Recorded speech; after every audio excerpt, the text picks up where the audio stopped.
Hi friends, welcome back. Previous లెక్చర్లో మనం ఎరే data structure గురించి తెలుసుకున్నాం. ఎరేని ఎలా డిక్లేర్ చేయాలి, దాంట్లో వాల్యూస్ని ఎలా ఇన్స్టలేట్ చేయాలి, అదేవిధంగా ఎరేలో ఉన్న ఎలిమెంట్స్ని మనం యాక్సెస్ చేస్తున్నప్పుడు అసలు ఇంటర్నల్గా ఏ విధంగా ప్రాసెస్ జరుగుతుంది, ఇంటర్నల్గా మెమరీ అడ్రసెస్ని ఉపయోగించి మన ప్రోగ్రామ్ మనకి ఎలిమెంట్స్ని ఎలా ఇస్తుందో వాటి గురించి చాలా డీటెయిల్గా తెలుసుకున్నాం. ఏంటంటే ఎరేస్ మీద ప్రోగ్రామింగ్ ఎగ్జాంపుల్స్ని నేను ఈ సిరీస్లో ఎక్స్ప్లెయిన్ చేయట్లేదు. వై బికాజ్ ఎరేస్ మీద ప్రోగ్రామింగ్ ఎగ్జాంపుల్స్ ప్రాక్టీస్ చేయడం అనేది అది సి లాంగ్వేజ్ సంబంధించిన సబ్జెక్ట్. అండ్ ఒకవేళ మీరు సి లాంగ్వేజ్ నేర్చుకున్నా మీకు బాగా రాకపోతే నేను C programming language in Telugu అని చెప్పి టోటల్గా 350 వీడియోస్ని రికార్డ్ చేశాను. ఒక కంప్లీట్ ప్లేలిస్ట్ని ఈ వీడియో కింద డిస్క్రిప్షన్లో ఇస్తాను. సో ఒకసారి మీరు ఆ వీడియోస్ని ప్లే చేసి ఎరేస్, ఫంక్షన్స్, పాయింటర్స్, స్ట్రక్చర్స్ ఈ 4 టాపిక్స్ మీద మీరు మంచి గ్రిప్ని తెచ్చుకోవడానికి ట్రై చేయండి. సో దట్ మీకు ఏంటంటే డేటా స్ట్రక్చర్స్ అనేది బాగా అర్థమవుతుంది. ఈరోజు ఏంటంటే అసలు కాంప్లెక్సిటీ అంటే ఏంటి, what is the complexity of an algorithm, and performance అంటే ఏంటి, ఈ పదాల గురించి కొంచెం మనం డీటెయిల్గా తెలుసుకోవడానికి ట్రై చేద్దాం. పెర్ఫార్మెన్స్ అంటే తెలుసు కదా, అక్కడ అంటే ఎవరు ఎంత బాగా రెస్పాండ్ అయ్యారు ఆర్ ఎంత బాగా యాక్ట్ చేశారు అంటాం పెర్ఫార్మెన్స్ అనాలిసిస్ అంటే. సో ఇక్కడ మనం వర్క్ చేసేది సాఫ్ట్వేర్ అప్లికేషన్స్తో కాబట్టి ఇక్కడ పెర్ఫార్మెన్స్ అంటే ఏ ప్రోగ్రామింగ్ లాజిక్ తక్కువ టైంలో మనకి రెస్పాన్స్ ఇచ్చిందో అది మంచి పెర్ఫార్మెన్స్ ఇస్తుందని చెప్పి అనొచ్చు.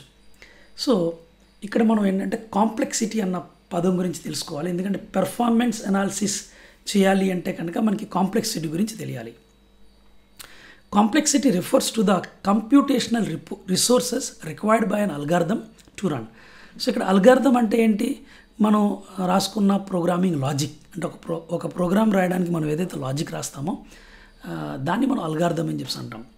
So complexity refers to the computational resources అంటే ఒక కంప్యూటర్ ప్రోగ్రామ్ని రన్ చేయడానికి కంప్యూటర్ ఏవైతే కనుక రిసోర్సెస్ని ఎంత అయితే కనుక ఉపయోగించుకుందో దాన్నే మనం కాంప్లెక్సిటీ అని చెప్పి అంటాం.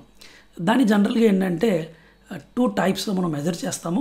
ఒకటి టైం కాంప్లెక్సిటీ, ఇంకోటి ఏంటంటే స్పేస్ కాంప్లెక్సిటీ. ఆ పేరులో ఉంది, ఒక అల్గారిథం ఎంత టైంని తీసుకుంటుంది అని చెప్పేది టైం కాంప్లెక్సిటీ, అండ్ ఒక ప్రోగ్రామ్ రన్ అవ్వడానికి ర్యామ్లో ఎంత మెమరీ స్పేస్ని తీసుకోవడం జరుగుతుంది అని చెప్పేది యాక్చువల్గా ఏంటంటే స్పేస్ కాంప్లెక్సిటీ. డెఫినేషన్ కూడా ఇచ్చాను, ఒకసారి చూడండి. The amount of time taken by an algorithm to complete as a function based upon the input size. అంటే ఒక పర్టికులర్ ప్రోగ్రామ్ రన్ అవ్వడానికి మనం ఇచ్చిన ఇన్పుట్ ఏదైతే ఇస్తామో దాన్ని బట్టి అంత టైం తీసుకుంటుంది అని చెప్పి అంటాం. ఎందుకంటే ఒక ప్రోగ్రామ్ రన్ అవ్వడానికి ఎంత టైం తీసుకుంటుంది అన్నది ఏంటంటే మనం ప్రోగ్రామ్లు ఇచ్చే ఇన్పుట్ మీద ఆధారపడుతుంది. సో ప్రతి ప్రోగ్రామ్ ఏంటంటే ఇన్పుట్ పట్టి ఎక్కువ తక్కువ టైం తీసుకోవడం అనేది జరగదు. Is it clear? కొన్ని ప్రోగ్రామ్స్లో ఎలా ఉంటుందంటే ఇన్పుట్ ఏది ఇచ్చినా సరే మీరు టైం టేకింగ్ అయితే అదే ఉంటుంది. కొన్ని ఎగ్జాంపుల్స్ ఎలా ఉంటాయంటే మీరు ఇచ్చే ఇన్పుట్ పట్టి అది తీసుకునే టైం అనేది మారుతూ ఉంటుంది. సింపుల్ ఎగ్జాంపుల్ చెప్తాను ఫ్రెండ్స్. మీరు యాడింగ్ ఆఫ్ 2 నంబర్స్ ప్రోగ్రామ్ రాశారు. సో మీరు ప్రోగ్రామ్ రన్ చేసి ఏ ఇన్పుట్ ఇచ్చినా సరే ఆ యాడింగ్ ఆఫ్ 2 నంబర్స్ ప్రోగ్రామ్ ఎంత టైం తీసుకోవాలో అంతే టైం తీసుకుంటుంది. ఓకే, దాన్ని మనం కాన్స్టెంట్ టైమింగ్ అని చెప్పి అంటాం. కాన్స్టెంట్గా అంతే టైం తీసుకుంటుంది మీరు ఏ నంబర్ ఎంటర్ చేసినా సరే. అలా కాకుండా write a program to print sum of n numbers అన్నారు అనుకోండి. సో మీరు n వాల్యూ 10 అంటే ఆ 10 నంబర్స్ని సమ్ చేయడానికి తీసుకున్న టైంకి రేపు ఫ్యూచర్లో ఈ ప్రోగ్రామ్ని మళ్ళీ రన్ చేసేటప్పుడు n వాల్యూ మీరు 100 అన్నారనుకో, అప్పుడు 100 నంబర్స్ని సమ్ చేయడానికి తీసుకున్న టైంలో ఖచ్చితంగా డిఫరెన్స్ ఉంటుంది. సో అందువల్ల ఏంటంటే మనం ఇన్పుట్ సైజ్ అని చెప్పి అన్నాం. అండ్ స్పేస్ కాంప్లెక్సిటీ అంటే the amount of memory of an algorithm uses as a function of the size of it's input. So మన ఇచ్చిన ఇన్పుట్ని బట్టి కూడా అది ఎంత మెమరీని ఆక్యుపై చేస్తుందో అది మనం స్పేస్ కాంప్లెక్సిటీ ద్వారా మెజర్ చేయడం జరుగుతుంది. సో ఫస్ట్ ఆఫ్ ఆల్ ఏంటంటే నేను టైం కాంప్లెక్సిటీ మీద ఫోకస్ చేస్తాను. అసలు టైం కాంప్లెక్సిటీ ఎందుకు క్యాలిక్యులేట్ చేయాలి, ఎందుకు తెలుసుకోవాలి ఈ సబ్జెక్ట్ని. So an algorithm is set to be efficient when it takes less time and less space అంటే మనం రాసిన ఒక ప్రోగ్రామ్ లాజిక్ అంటే అల్గారిథం అది ఎంత తక్కువ టైం తీసుకుని ఎంత తక్కువ స్పేస్ తీసుకుంటే అది అంత ఎఫిషియెంట్ అని చెప్పి ఇండస్ట్రీ భావిస్తుంది ఏంటంటే ఫర్ ఎగ్జాంపుల్ మన దగ్గర ఒక ప్రాబ్లమ్ స్టేట్మెంట్ ఉంది. ఓకే, ఫర్ ఎగ్జాంపుల్ ఆ ప్రాబ్లమ్ స్టేట్మెంట్ అంటే ఏంటంటే ఒక నంబర్ని ఇన్పుట్ చేయగానే అది ప్రైమ్ నెంబరో కాదో చెప్పడం ఏంటంటే అనుకోండి మీరు ఏంటంటే సో అది ప్రాబ్లం ఏంటంటే write a program to find whether the given number is prime or not అనేది ప్రాబ్లమ్. మనం దానికి ఒక ప్రోగ్రామ్ రాసాం, అదేంటంటే సొల్యూషన్. ఒక మాట గుర్తుపెట్టుకోండి ఫ్రెండ్స్, ఒక ప్రోగ్రామ్కి సొల్యూషన్ని ఒక రకంగా కాదు మనం మల్టిపుల్ వేస్లో రాయొచ్చు. నేను ఎక్స్ప్లెయిన్ చేసిన సి ప్రోగ్రామింగ్ లాంగ్వేజ్ సిరీస్లో కూడా ప్రైమ్ నెంబర్ ప్రోగ్రామ్ని 4 డిఫరెంట్ లాజిక్స్ ద్వారా ఎక్స్ప్లెయిన్ చేశాను ఏంటంటే. సో ఇమాజిన్ మీరు ఒక ప్రాబ్లమ్కి సొల్యూషన్ని సాల్వ్ చేయడానికి ఒక వ్యక్తి ఏంటంటే ఒక అల్గారిథం రాశాడు, ఇంకో వ్యక్తి ఇంకో అల్గారిథం రాశాడు, ఇంకో వ్యక్తి ఇంకొక అల్గారిథం రాశాడు. సో A1 A2 A3 అలాగా ముగ్గురు వ్యక్తులు ఏంటంటే 3 అల్గారిథమ్స్ని రాయడం జరిగింది. సో ఈ మూడిట్లో ఏంటంటే ఏ అల్గారిథం తక్కువ టైం తీసుకుంటుంది, ఏ అల్గారిథం తక్కువ స్పేస్ తీసుకుంటుంది, దాన్నే మనం ఏంటంటే ఎఫిషియెంట్ అల్గారిథం అని చెప్పి అంటాం.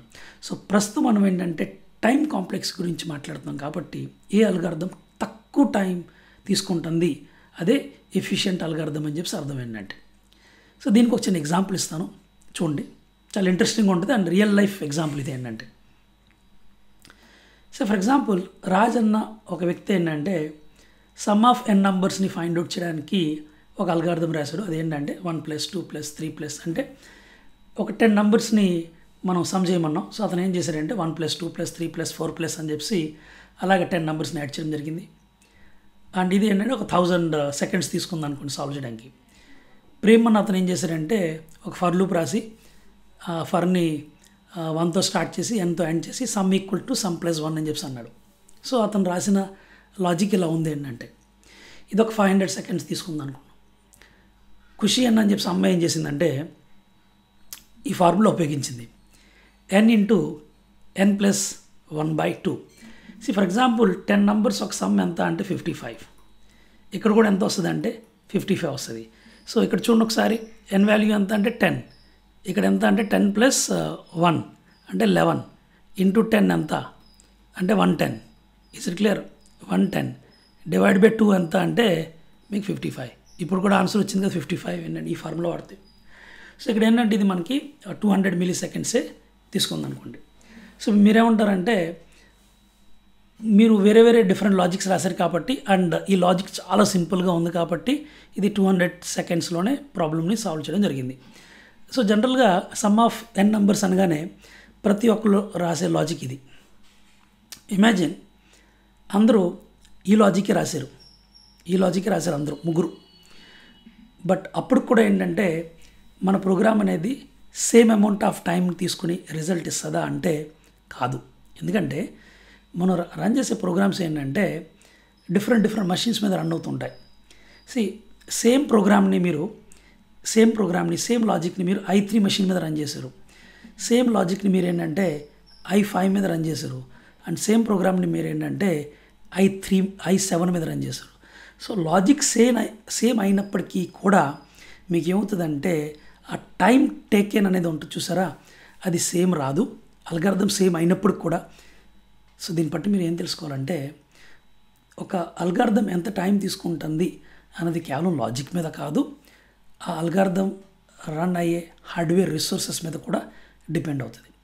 సో కొంతమంది ఏమంటారంటే అందరూ i7 మీద రన్ చేయడం జరుగుతుంది, సేమ్ లాజిక్ సేమ్ మెషిన్ మీద. అలాంటప్పుడు సేమ్ టైం వస్తుందా? అలాంటప్పుడు కూడా సేమ్ టైం రాదు.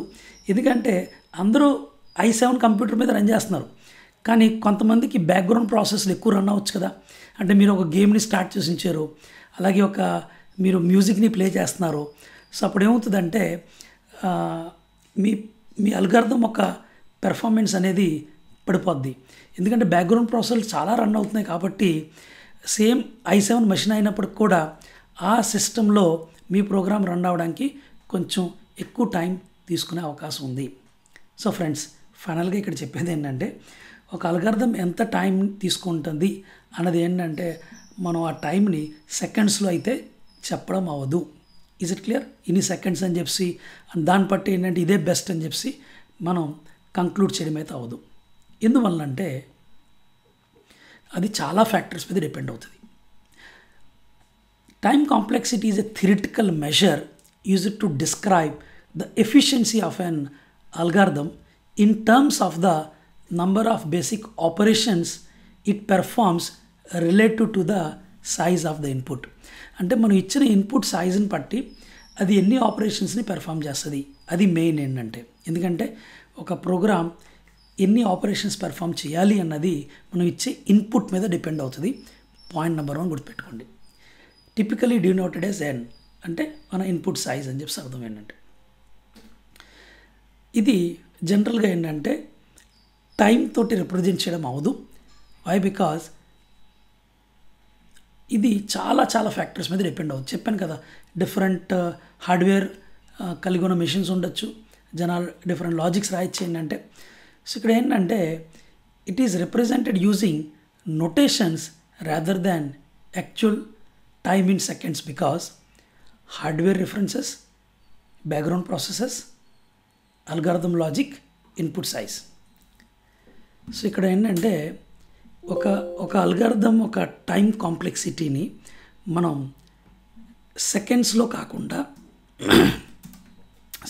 కాకుండా మనం నోటేషన్స్ ద్వారా రిప్రజెంట్ చేస్తాము. ఎందుకంటే మనకి హార్డ్వేర్ డిఫరెన్సెస్ ఉంటాయి, బ్యాక్గ్రౌండ్ ప్రాసెసెస్లో ఎక్కువ రన్ అవుతుంటాయి, అండ్ అల్గారిథం లాజిక్ మారచ్చు, ఇన్పుట్ సైజ్ అనేది కూడా మారచ్చు అండి. సో ఇది ఫ్రెండ్స్ అసలు టైం కాంప్లెక్సిటీ అంటే అర్థం ఏంటి, ఎందుకు మెజర్ చేయాలి, and I just made you familiar with some of the terminologies. Is it clear? So complexity అంటే ఏంటి, time complexity, space complexity, performance, ఈ టర్మినాలజీ తోటి కొంచెం మిమ్మల్ని పరిచయం చేశాను. అండ్ ఫైనల్లీ ఏంటంటే టైం కాంప్లెక్సిటీని సెకండ్స్లో రిప్రజెంట్ చేయడం అవ్వదు because of so many different factors.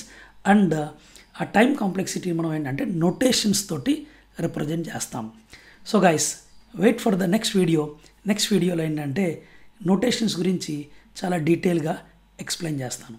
Thank you so much. And ఈ వీడియో సిరీస్ కనుక నచ్చినట్లయితే ఖచ్చితంగా లైక్ చేయండి, షేర్ చేయండి, కామెంట్ కూడా చేయండి. అండ్ మీ ఫ్యామిలీ అండ్ ఫ్రెండ్స్కి ఏంటంటే ఈ వీడియో సిరీస్ని షేర్ చేయండి అన్నట్టు. Thank you so much guys.